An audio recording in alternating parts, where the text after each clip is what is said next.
It was February 9, 1864.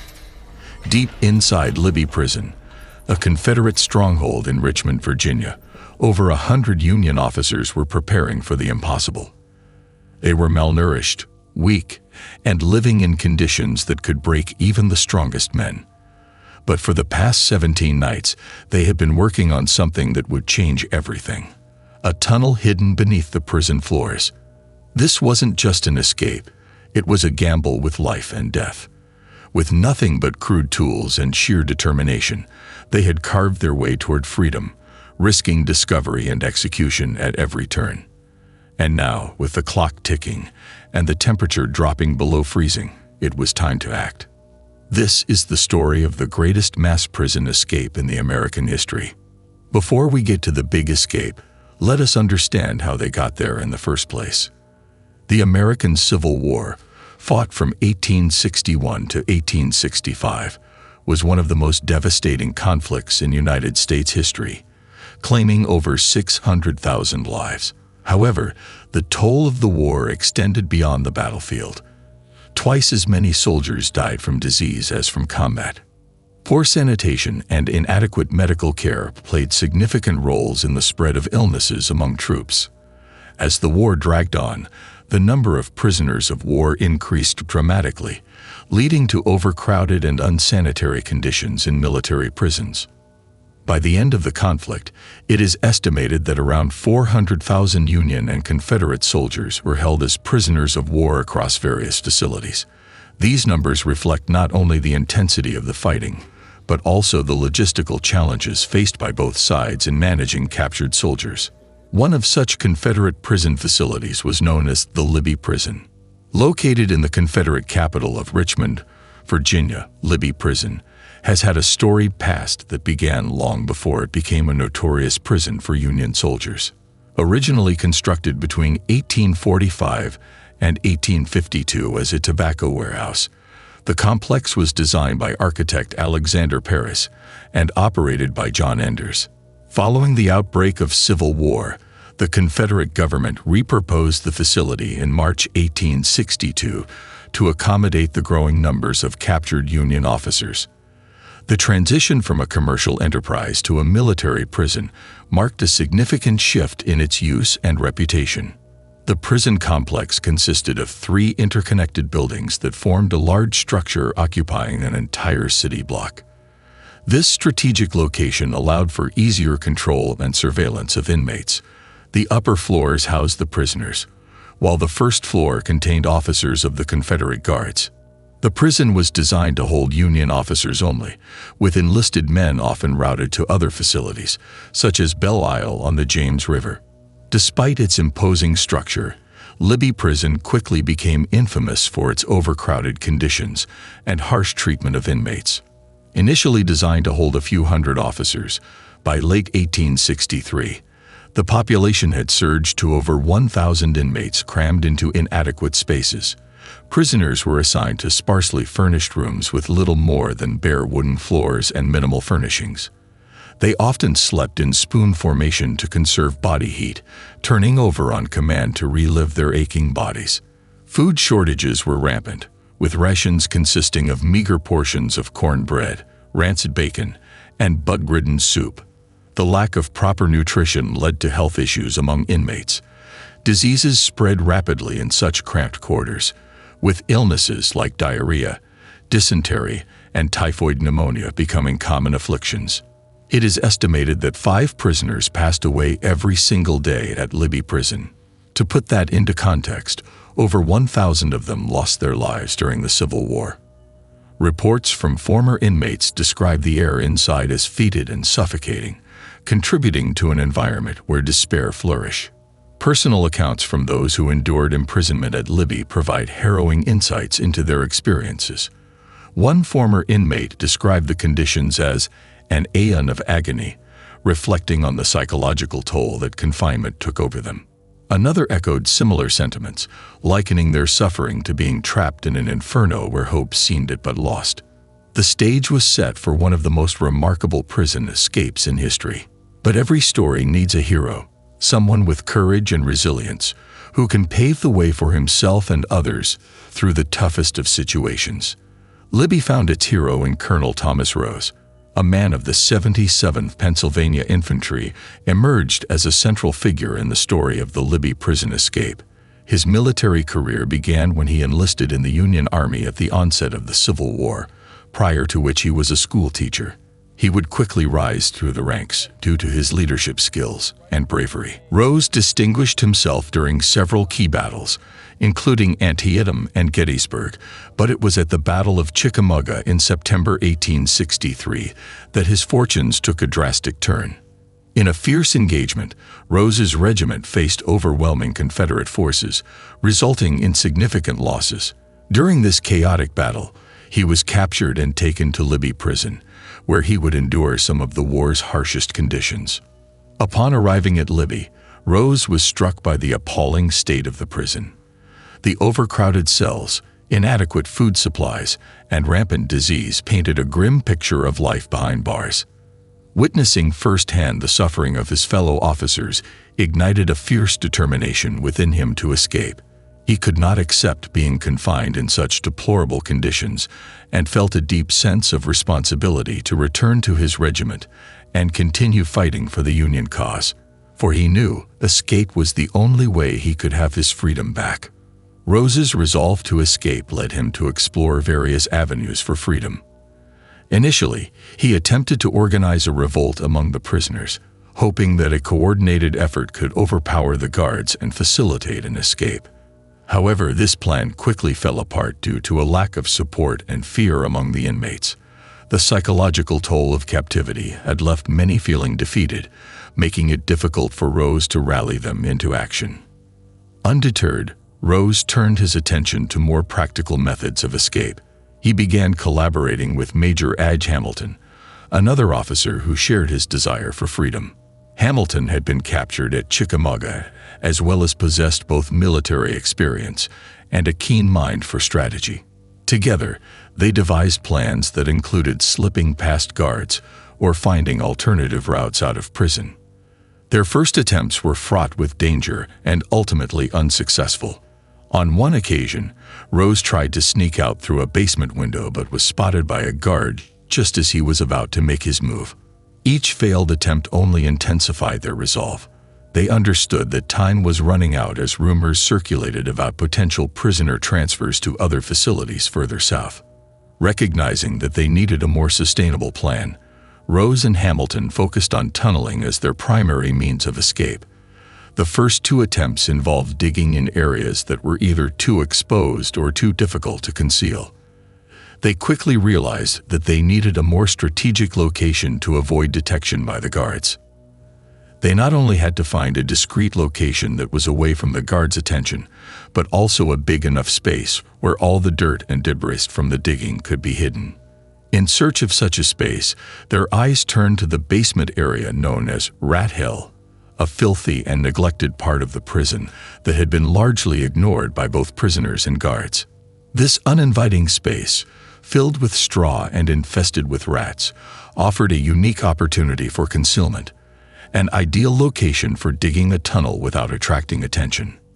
Rat Hell was a dark, dank section of the basement where the remnants of an abandoned kitchen lay.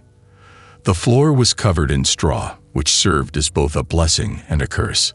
While it provided insulation against the cold and a means to hide the dirt excavated from their tunneling efforts, it also contributed to the foul atmosphere, filled with the stench of decay and the constant scurrying of rats.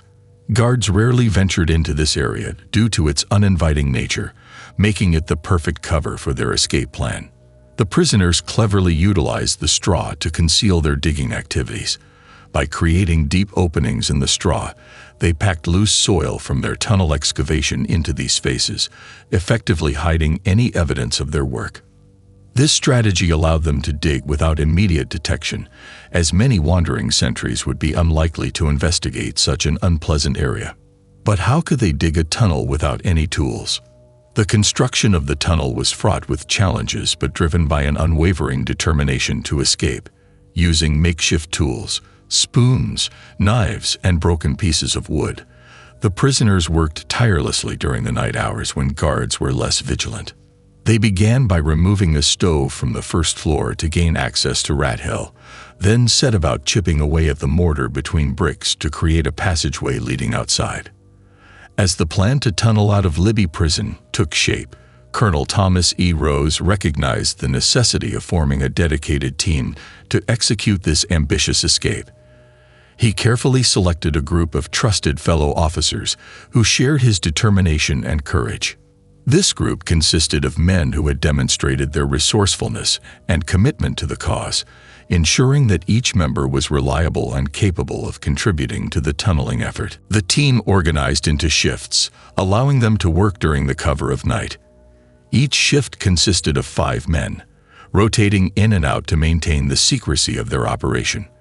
This systematic approach not only optimized their efficiency, but also fostered a sense of camaraderie among the prisoners. They shared stories and encouraged one another, creating a bond that strengthened their resolve. The tunnel measured approximately 50 to 80 feet in length, and at times was as narrow as 16 inches wide. As they dug deeper into the earth, they faced numerous obstacles. Flooding from nearby sewers that would occasionally fill their workspace with water, lack of oxygen in their cramped quarters, and the constant threat of discovery by guards who could enter rat hell at any moment. The air was often thick with dust and suffocating odors, making every breath a challenge. At one point during their digging efforts, Rose experienced a moment of panic when he became stuck in a particularly tight section of the tunnel.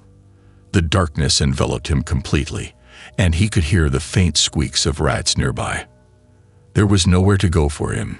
He feared he would suffocate to death or be trapped forever in that dark abyss. However, with sheer willpower and determination, he managed to wriggle free and continue his work alongside his fellow inmates. As they continued digging night after night, setbacks were inevitable.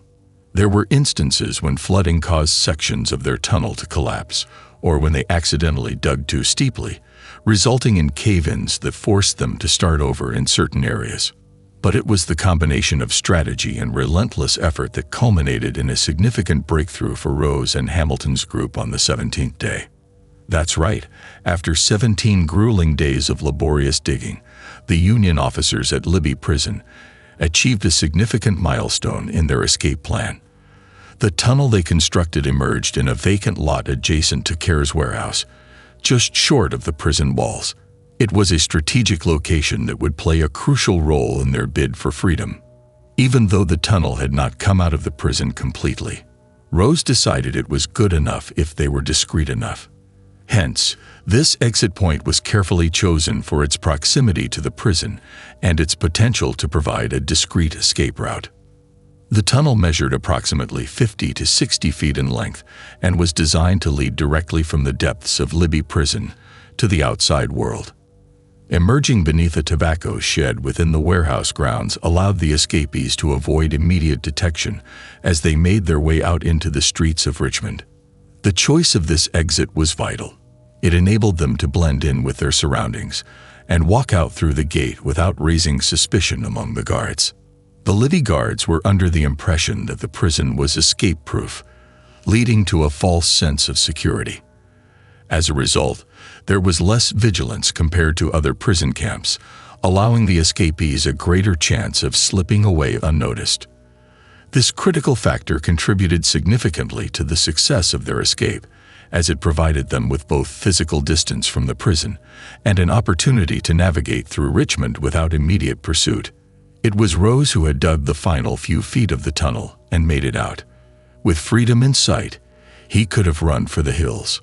But Rose had the moral compass to not leave the rest of his comrades behind, for it was as much a suffering for them as it was for him. So he decided to come back. But time was of the essence, so the inmates could not wait for many days. They had to make their move as soon as possible. So Rose, Hamilton, and the rest decided they would stay at the prison for one night, devise a plan on how to escape strategically without getting caught, and then make their move after lights out. Then came the night of February 9, 1864. Anticipation hung heavily in the air as the Union officers at Libby Prison prepared to execute their escape plan. As night fell, the temperature dropped to a chilling 30 degrees Fahrenheit, adding to the urgency of their situation. The team deliberated on how best to carry out their escape under the cover of darkness. They had agreed to send men into the tunnel in groups of 15, a decision made to ensure a steady flow of escapes while minimizing the risk of detection. The escape began shortly after 10 p.m., just after lights out. For over 5.5 hours, a steady stream of beleaguered men crawled through the tunnel, emerging from their cramped passageway into the vacant lot beside Care's warehouse. The method of exiting was straightforward but required careful execution. After crawling through the narrow passageway, escapees emerged beneath a tobacco shed located within the grounds of Care's warehouse. Once outside, they had to navigate through Richmond without raising suspicion among Confederate guards or civilians. Stealth was paramount during this phase. The officers moved quietly and cautiously, aware that any noise could jeopardize their chances of success. The initial groups quickly gathered inside the walled yard of Care's warehouse before proceeding toward the front gate. Their strategy relied heavily on blending in with any other pedestrians who might be out at that hour. They needed to appear as ordinary civilians rather than escaped prisoners. Colonel Thomas E. Rose played an essential leadership role throughout this operation. He was among the first to exit the tunnel and immediately began directing his fellow officers on how to proceed safely. His experience and confidence instilled a sense of purpose within the group as they prepared to make their way out through the front gate. As they walked out into the streets of Richmond, many escapees encountered close calls with Confederate soldiers. Some reported near misses where they barely avoided detection by guards patrolling nearby areas. By approximately 3:30 a.m., once all had exited, they agreed to rebrick the entrance to conceal their escape route from any potential discovery. By this time, no guard or other Richmond authorities had realized of the escape. A total of 109 men successfully used the tunnel that night. Among them were 21 majors and colonels, 35 captains, and 53 lieutenants. This diverse group represented a significant portion of the Union officer corps held captive at Libby Prison. As they emerged from their underground passage, they quickly scattered into small groups, each having discussed their immediate plans for evasion. Some aimed for the countryside, while others chose to remain in Richmond, relying on local sympathizers for assistance. As news of the escape from Libby Prison began to unfold, initial confusion swept through the ranks of the Confederate guards. The first indication that something was amiss came during the morning roll call on February 10, 1864, when the guards discovered that over 100 Union officers were missing. This alarming discrepancy prompted immediate concern and frantic counting as they sought to confirm the extent of the escape. Specific instances highlighted the guards' bewilderment during the early moments of the escape. One guard, noticing unusual activity, called out his fellow sentry, humorously misinterpreting a noise as a coffee pot upset, unaware that it was actually the sound of escaping prisoners. This moment encapsulated the general lack of vigilance among the guards, who had grown complacent due to their belief that Libby Prison was inescapable.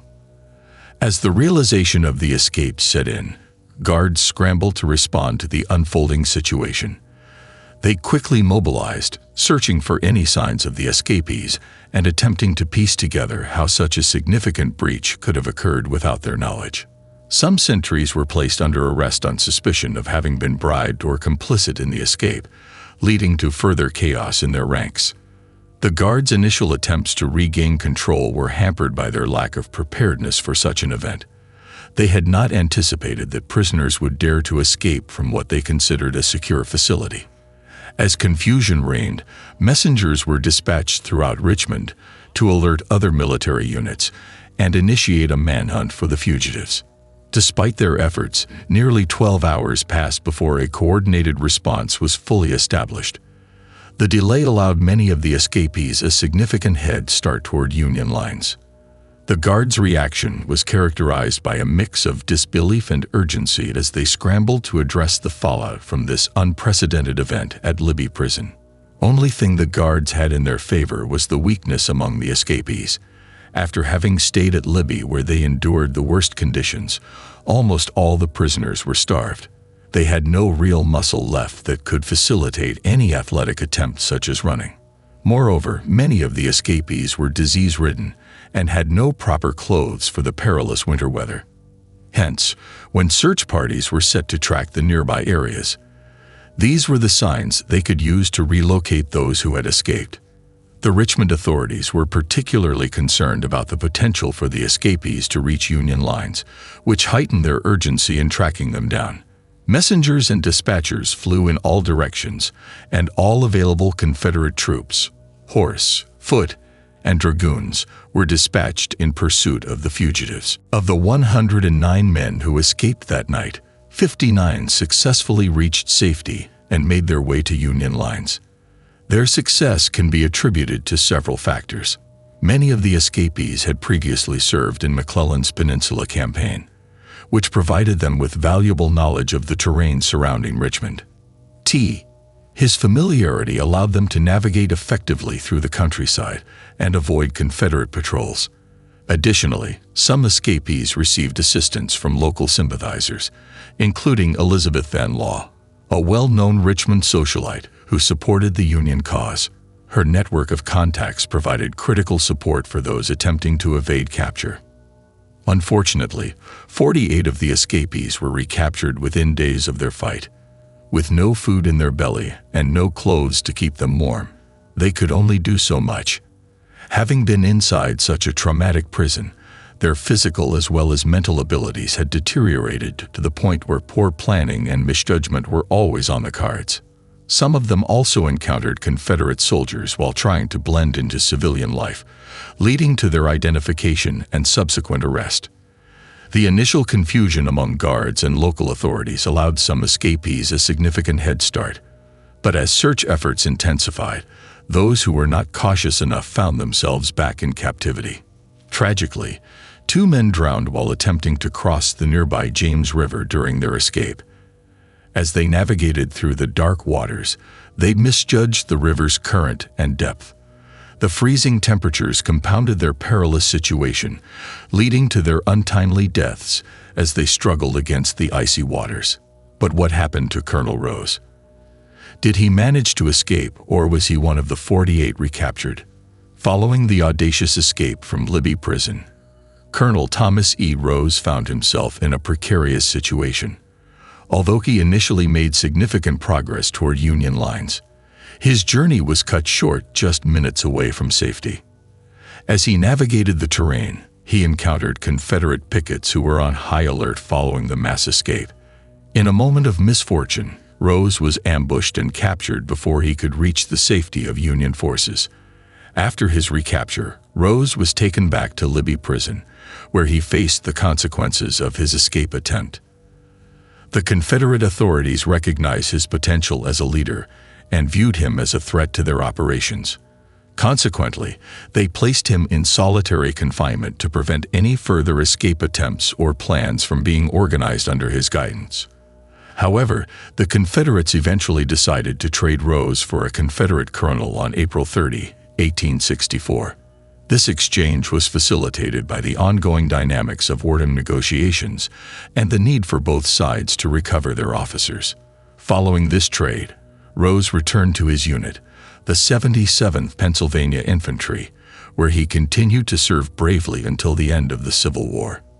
The escape from Libby Prison in February in 1864 became a powerful symbol of resistance against captivity during the American Civil War. It illustrated the unwavering spirit of Union soldiers who, despite facing dire conditions, refused to accept defeat. This audacious breakout not only showcased their determination to reclaim their freedom, but also inspired others to believe that escape was possible, igniting hope among those still imprisoned. Colonel Thomas E. Rose and his men left a lasting legacy through their daring actions. After the war, Rose returned to military service and earned recognition for his leadership and bravery. His experience at Libby Prison remained a testament to the resilience of the human spirit, embodying the struggle for liberty that defined the era. If you enjoyed this video, hit the like button. And don't forget to subscribe to our channel for more interesting videos.